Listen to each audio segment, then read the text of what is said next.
Ainda que eu andasse pelo vale da sombra da morte, não temeria mal algum, porque tu estás comigo. Salmo 23, 4. Davi, o muito provável autor do Salmo 23, tinha intimidade com o hálito da morte. Davi escapou do leão, do urso, de Golias, de Saul, de outros inúmeros campos de batalha. Não dá para ter certeza em que altura dessa vida cheia de riscos ele escreveu o Salmo 23, mas o certo é que ali ele faz essa declaração poderosa sobre a forma como ele encarava a morte. Ainda que eu andasse pelo vale da sombra da morte, não temeria mal algum.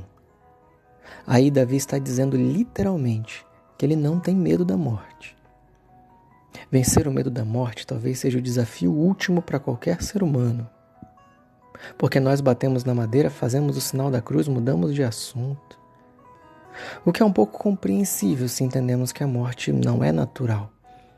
No Gênesis, não somos criados para morrer. A morte permanece, esse elefante na sala da vida humana. Nunca vai embora, nunca para de incomodar, nunca nos acostumamos com ela. Por isso, não ter medo da morte não é desejá-la, porque isso seria completamente antinatural. Kamikazes, homens-bomba, uma festa no Dia dos Mortos são absolutamente antinaturais. Jesus manifestou claramente antes e durante o Getsêmani que a sua própria morte, quando se aproximava, era algo que lhe machucava muito. Mas em gente demais, esse medo talvez não seja exatamente da morte, mas o medo do desconhecido. A morte para essas pessoas é um mistério absoluto. Ninguém voltou para contar, elas dizem. Mas nós, cristãos, baseamos toda a nossa fé na certeza histórica de que Cristo viu por trás das cortinas da vida e voltou para contar. E Ele nos deu a certeza de que se com Ele morrermos, com Ele ressuscitaremos, em João 11. Nos deu a certeza de que estaremos com Ele do lado de lá, em Marcos 14. Nos deu a certeza de que lá não há choro nem dor, em Apocalipse 21. São muitas certezas. Então, o que resta desconhecido para nós é acessório. É a arquitetura da nossa casa lá, se vai ter comida ou não, é acessório. O mais importante nós já sabemos. O essencial não nos é mais misterioso e, portanto, não nos assusta.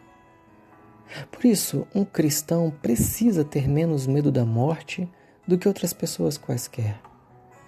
Porque a morte para nós não é um território desconhecido e assustador. Na verdade, é até bem aconchegante.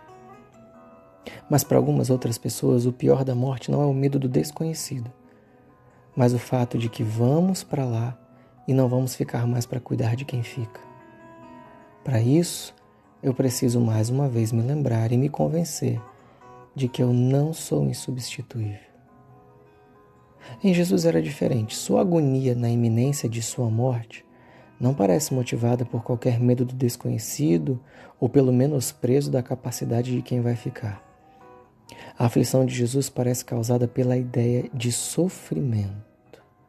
Porque por muitas razões Jesus sabe que sua morte será apenas o fim de uma longa tortura física, mental, emocional e espiritual pelos nossos pecados.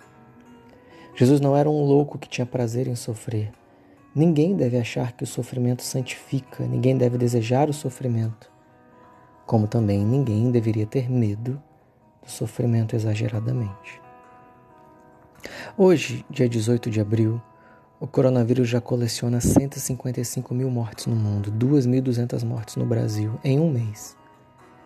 Antes, durante ou depois da pandemia, precisamos pensar e falar sobre a morte.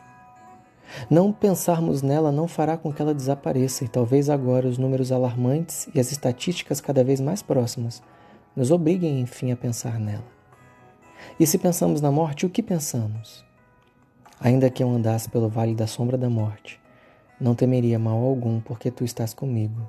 É o que Davi pensaria. Se com ele morrermos, com ele também ressuscitaremos, diria João. Estaremos com Jesus do lado de lá, diria Marcos. Lá não há choro nem dor, disse Jesus. Que o Pai proteja a todos nós, que tenhamos muitos mais anos úteis de vida, mas que a morte não nos assuste como um mistério, que ela seja água tranquila depois de um vale escuro.